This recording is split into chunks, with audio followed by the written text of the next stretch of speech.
Hello, this is my 122nd day of teaching online like this. This is the first video of the day.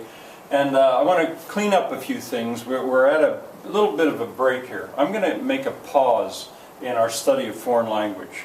I've covered Spanish to the extent I really am going to, and French as well. German awaits us, so does a little bit of Latin, a little bit of Greek. But I want to pause for a little while. And go back to the other part of the course. But before I do that, just some things to clean up. I'd like to point out that the way I taught French and the way I gave that final, I was steadily repeating the words, saying them in French, having the kids see them steadily, putting them in context so that they were hearing so much French to the extent that I could do so.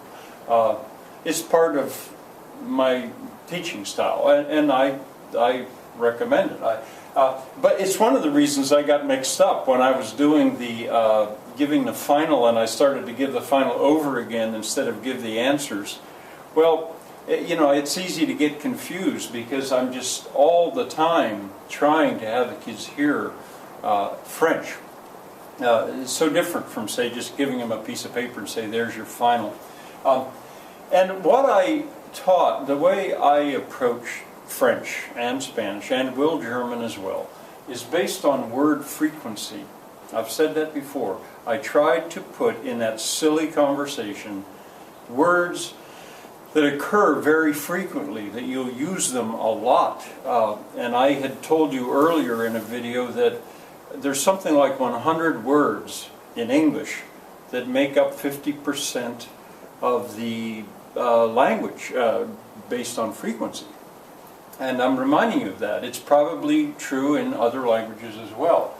So these were not just any old words. Words like vous and and je and moi. I mean, these are words that occur all the time. And so I figure, let's just learn those. Now, here comes a bit of a, and there were 78 words, 78 points there. And you know, if I regarded that as so easy, I would expect that you got A's, those of you that tried to do that. I should think so. Usually my students did, you know, now and then I'd get some kid that wouldn't, but it really is so easy.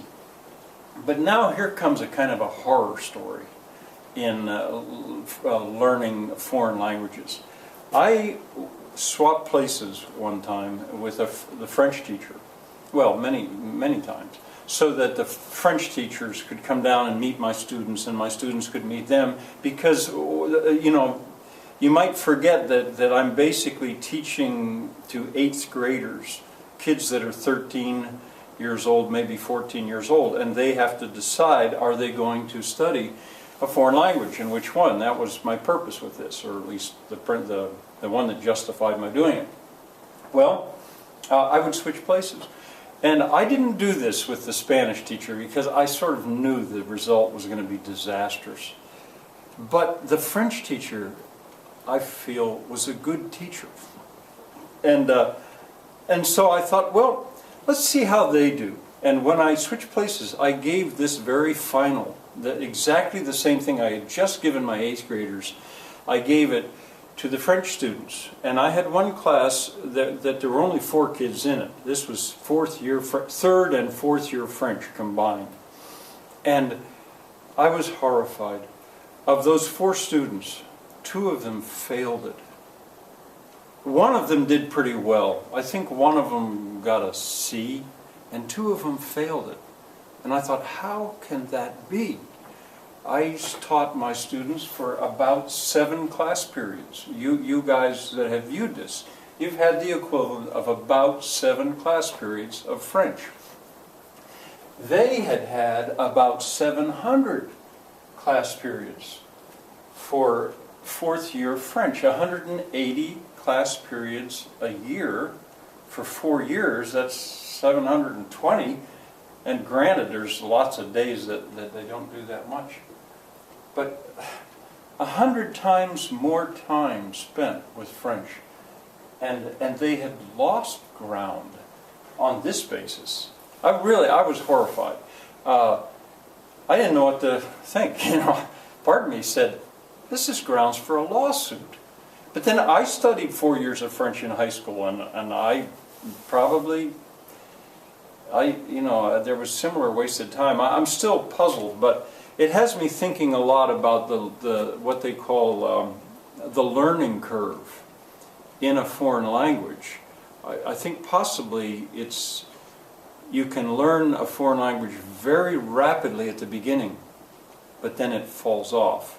And so how to keep that rapid learning continuing? I'm puzzled on that. And when I get to German, which will be at least a month before I turn to German, I'm going to teach a similar way, but then, not this year probably, but next year, I'm going to go on with German. And I'm going to go into new territory and see, is there a way that I can keep foreign language learning going at a steep learning curve? Well, all right, so there we have it. Now I'm going to go back to something else.